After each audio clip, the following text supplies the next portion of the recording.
नमस्कार। Between the lines with नीलू में आपका स्वागत है। आज हम बात करेंगे कि भाजपा में जो प्रधानमंत्री, जो संगठन मंत्री, अमित शाह, भाजपा अध्यक्ष, इन तमाम लोगों की जो बैठक हुई है, वो उस बैठक में क्या हुआ और भाजपा के संगठन चुनाव, जिसमें राष्ट्रीय अध्यक्ष का चुनाव है, उसमें ये बैठक कैसे और कितनी महत्वपूर्ण है, ये जानना जरूरी है। दो चीजें, दो बार बैठक चली है।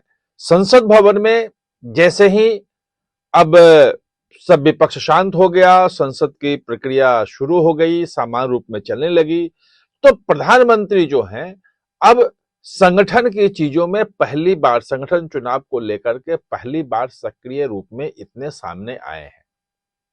इसके पहले लगभग 10 दिन पहले बैठक हुई थी।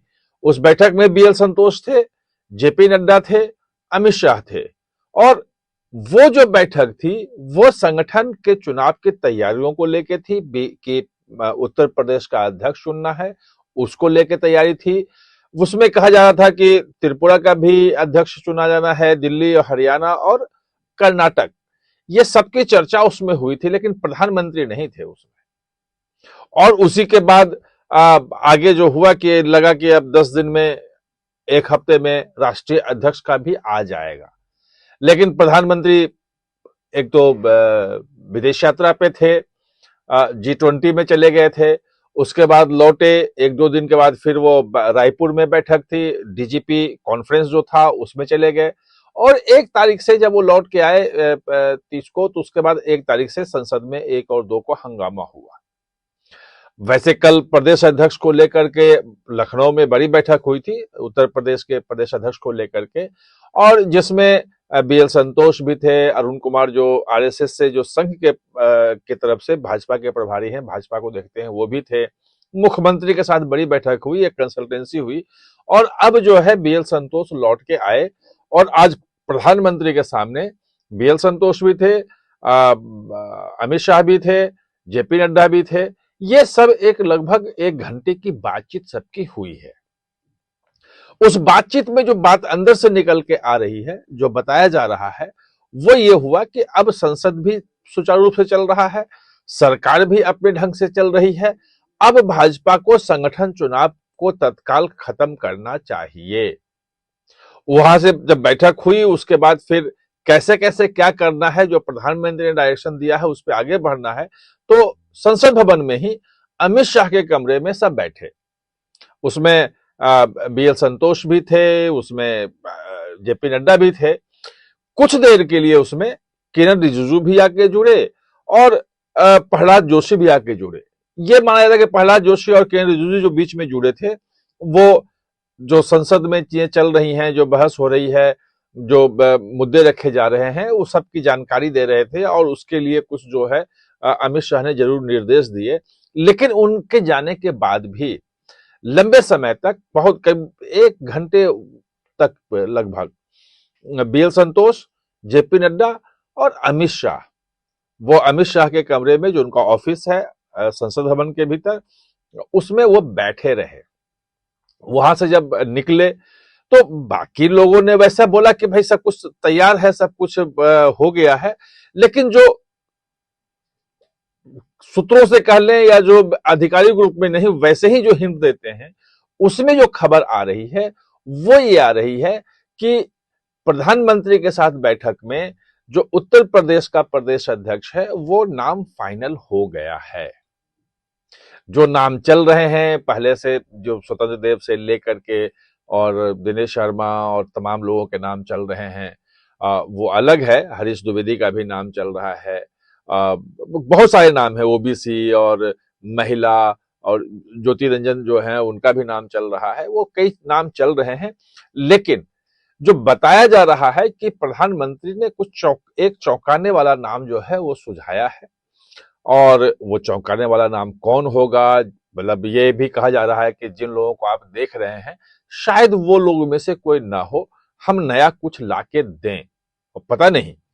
एक बात ये भी आई कि प्रधानमंत्री ने कहा कि भाई जब यह फैसला हो गया है तो आप जल्दी अब इसको पूरा कर लें, क्योंकि फिर बाद में संक्रांति का समय शुरू हो जाएगा और उसमें कोई अच्छा काम करते नहीं। फिर जब मकर संक्रांति आएगी उसके बाद अच्छा काम बीजेपी में होता है।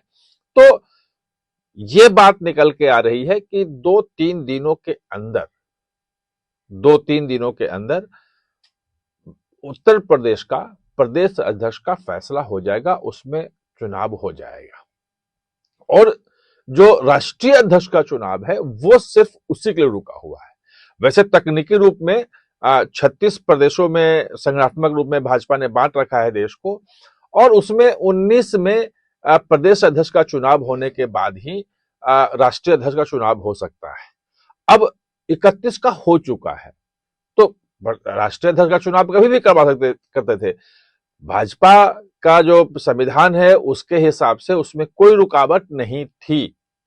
लेकिन एक बड़ा वर्ग है भाजपा का नेताओं का जिनका कहना था कि उत्तर प्रदेश सबसे बड़ा राज्य है और वहां का अगर प्रदेश अध्यक्ष नहीं चुना जाता है और राष्ट्रीय अध्यक्ष के चुनाव में उसकी भूमिका नहीं होती है, भागीदारी नहीं होती है, तो ये ठीक नहीं होगा। हमें पहले उत्तर प्रदेश के प्रदेश अध्यक्ष का फैसला करना है, उनका चुनाव हो जाए, वहां की जो राष्ट्रीय कार्यकारिणी के सदस्य हैं वो चयनित हो जाएं, तो उसके बाद हम राष्ट्रीय अध्यक्ष के चुनाव करेंगे तो उनका भी पार्टिसिपेशन होगा। जो कर्नाटक में स्थिति है, वो कर्नाटक में भी प्रदेश अध्यक्ष नहीं है, लेकिन वो शायद होल्ड पे चला जाए, अभी उसकी जरूरत नहीं रहेगी। दिल्ली में भी ये कहा जा रहा है कि शायद बाद में करें, वैसे वो यहां तो बहुत कुछ करना नहीं है, अमित शाह को पता है किसको बनाना है, तो एक दिन में कभी भी वो हो सकता है।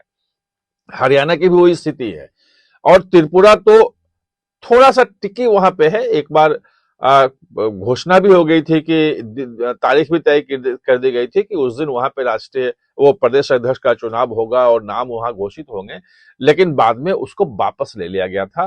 तो वो अमित शाह खुद देखेंगे कि उसमें क्या करना है और कब करना है। आज की बैठक जो हुई, उस बैठक में कुल मिला के ये निकल रहा है कि अब उत्तर प्रदेश का जो प्रदेश अध्यक्ष है 1-2 दिनों के अंदर आ जाएगा और उसके तत्काल बाद राष्ट्रीय अध्यक्ष के चुनाव की प्रक्रिया शुरू हो जाएगी। और उसमें जो नाम है वो आपको पता ही है। मेरे हिसाब से आज की तारीख में भी, अब जो मैंने जब जून में फर्स्ट वीक में जब कहा था कि भाई धर्मेंद्र प्रधान सबसे उपयुक्त हैं और वही बनेंगे, अब अधिकांश लोग इस मामले में जितने भी हैं वो ये आगे हैं कि धर्मेंद्र प्रधान ही दौड़ में आगे हैं। बाकी नाम बहुत सारे हैं, भूपेंद्र यादव भी हैं, शिवराज सिंह चौहान भी हैं, कई लोग हैं, लेकिन वो नाम सबसे आगे है, ये लगभग इस बात पे सब सहमत हो गए हैं धर्मेंद्र प्रधान के नाम पे। वैसे जैसे उत्तर प्रदेश में कहा जा रहा है कि चौंकाने वाला नाम सामने आ सकता है, हो सकता है कि राष्ट्रीय अध्यक्ष में भी कोई चौंकाने वाला नाम जो है वो प्रधानमंत्री लेके आ जाए। जैसे उपराष्ट्रपति में हम तमाम अनुमान जो लगा रहे थे, उन अनुमानों से हट करके और राधा कृष्णन का नाम सामने आ गया, जिसके बारे में शायद किसी ने एक आध दिन लगवाया होगा, लेकिन सामान्य तौर पे उनके नाम की चर्चा नहीं थी। आप हमारे साथ चर्चा में जुड़े, इसके लिए बहुत बहुत धन्यवाद। और हाँ, चैनल को सब्सक्राइब करना ना भूलें, इसका बेल आइकन दबाएं ताकि नया वीडियो कोई भी आए तो उसका नोटिफिकेशन समय पे